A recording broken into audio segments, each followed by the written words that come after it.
Vamos a empezar con la clasificación de los triángulos según sus lados. Tenemos aquí un triángulo que va a ser un triángulo equilátero. La característica de este triángulo es que va a tener todos sus lados iguales. Continuamos con el siguiente triángulo que va a ser el triángulo isósceles. La característica de este triángulo es de que va a tener dos lados iguales y un lado distinto. Vamos a pasar al siguiente triángulo. Este triángulo que estamos observando va a ser un triángulo escaleno. Se va a caracterizar porque todos sus lados son diferentes. Vamos a continuar ahora con la clasificación de los triángulos según sus ángulos. Tenemos aquí un triángulo que se va a llamar acutángulo. La característica de este triángulo acutángulo es que tiene sus tres ángulos agudos, es decir, que sus tres ángulos van a medir menos de 90 grados. Continuamos con el siguiente triángulo, que es un triángulo obtusángulo. Como su nombre lo dice, la característica de este triángulo es de que va a tener un ángulo obtuso y sus otros dos ángulos van a ser agudos, es decir, menores de 90 grados. Vamos a continuar con el siguiente triángulo, que va a ser un triángulo rectángulo. Tal y como su nombre lo dice, la característica es de que va a tener un ángulo recto, es decir, un ángulo de 90 grados. Y otra característica es que el lado opuesto a este ángulo recto se le va a llamar hipotenusa y a sus otros dos lados se les van a llamar catetos.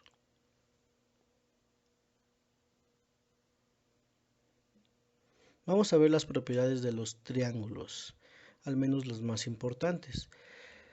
Una de las propiedades va a decir que la suma de las medidas de los ángulos internos de un triángulo siempre va a dar como resultado 180 grados.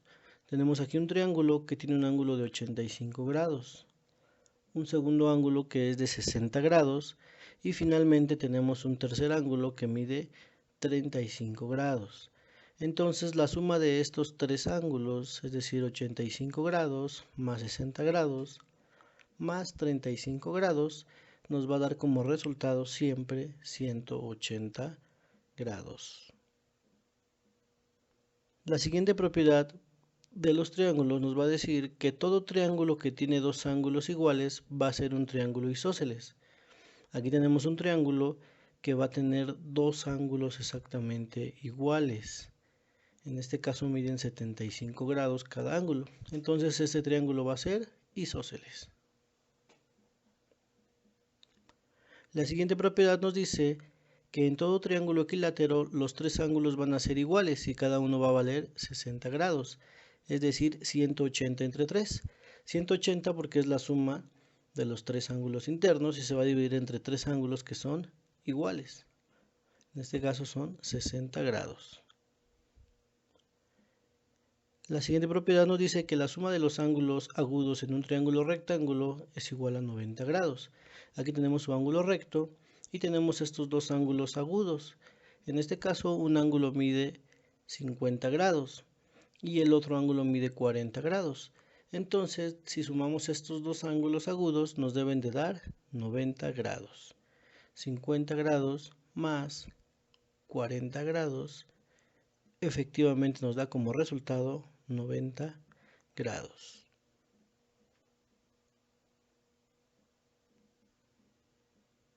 Vamos a continuar con la siguiente propiedad que nos dice que en un triángulo un lado es menor que la suma de los otros dos y mayor que su diferencia, es decir, mayor que su resta.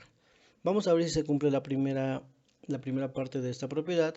Tomamos el lado A, que mide 6 centímetros, y vamos a ver si la suma de los otros dos lados pues debe de ser mayor a esta medida, mayor a la medida A. 8 centímetros más 11 centímetros nos da como resultado 19 centímetros y efectivamente es mayor a ese lado que tomamos. Entonces ahora vamos a ver si se cumple la segunda parte, es decir que la diferencia, si restamos 11 menos 8, debe de ser menor el resultado al lado que pusimos y efectivamente nos da como resultado 3 centímetros.